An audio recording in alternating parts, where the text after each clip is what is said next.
دايما بجذب شخصيات توكسيك في علاقاتي العاطفيه، هل العيب فيا ولا فيهم؟ يعني ايه توكسيك؟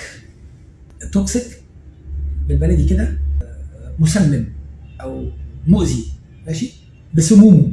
هو ليه مؤذي؟ ليا انا بالذات، فانا هسميه ان هو شخص توكسيك ليا انا بالذات، لانه افعاله بتسممني والسم بيأذيني. افتراضا ان انا بحب الحريه، وفي طفولتي كانت ماما او بابا، لو انا راجل او ست ما تفرقش يعني، كان محدد حريتي جدا، كان خانقني، كنت مخنوق في بيئه الطفوله الاولى، في بيئه نشأتي الاولى. انا كنت عاوز حريه جامده جدا جدا، وكانوا خانقيني جامد جدا جدا جدا. فانا كده عندي نقص في احتياجي للحريه، احتياج الحريه عندي احتياج عالي جدا جدا. فاول لما هتجوز او هبقى في علاقه مع شخص، الشخص ده هيبقى فيري توكسيك بالنسبه لي، هيخنقني. البسي، يعني لو انا ست وراجل، خلينا ناخد علاقه كده، مش عارف البسي ده ست ولا راجل.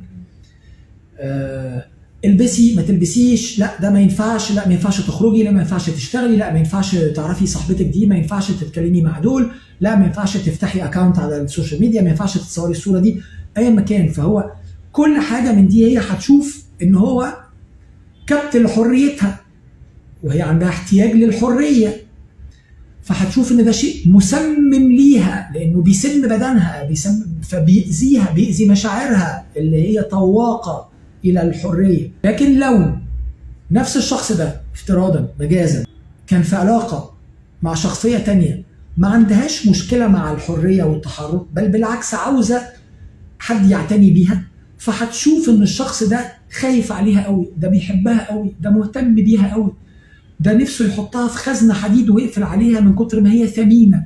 فهتقرا كل السلوكيات بتاعته دي على ان هو شايفها ثمينه جدا، وعاوز يراعيها جدا ويحطها في خزنه زي الجوهره المكنونه جدا. مش هتشوف ان هو اساسا شخص مسمم، يعني انه ما بيسممهاش.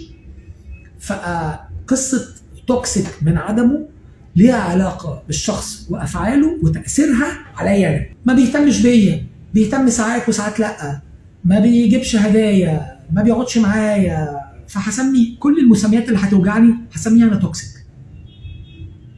المسميات بقى بتاعت البوب سايكولوجي بتاعت الايام دي بقى، ايشي جاس لايتنج وايشي جوستنج وايشي مش عارف ايه، فدي كلها بتسممني. ليه؟ لان انا محتاج للاهتمام، محتاج للي محتاج. انا مش سكيورد، انا مش داخل العلاقات وانا امن وانا متزن، انا داخل وانا احتياجي عالي جدا، فمحتاج قوي مثلا. فهشوف اي حاجه من دول مسممه، هشوفها توكسيك جدا جدا جدا، فهتوجع جدا. في طبعا اشخاص اللي اقل ايموشنال انتليجنس، او اللي ما بيراعوش قوي مشاعر الاخرين اللي معاهم، ما عندهمش احساس بيهم، فدول كل تصرفاتهم اللي هيبقى بيتصرف كما يحلو له، ومش فارق معاه الشخص الطرف الاخر اللي في العلاقه خالص، مش فارق معايا هو حاسس بايه، مش فارق معايا هو موجوع ولا لا. ما بفهمش يعني ايه اصلا موجوع. انا نفسي ايموشنالي انا افيلبل، ما عنديش اتصال بالمشاعر، ما اعرفش عنها كتير، نشأتي ما كانش فيها كده، فانا هوجع اي حد بتصرفاتي وانا اصلا مش واخد بالي او واخد، مش دي مشكله يعني. فانا طبعا هبقى شخص الطرف الثاني عشان هكون بوجعه وهكون توكسيك جدا ليه.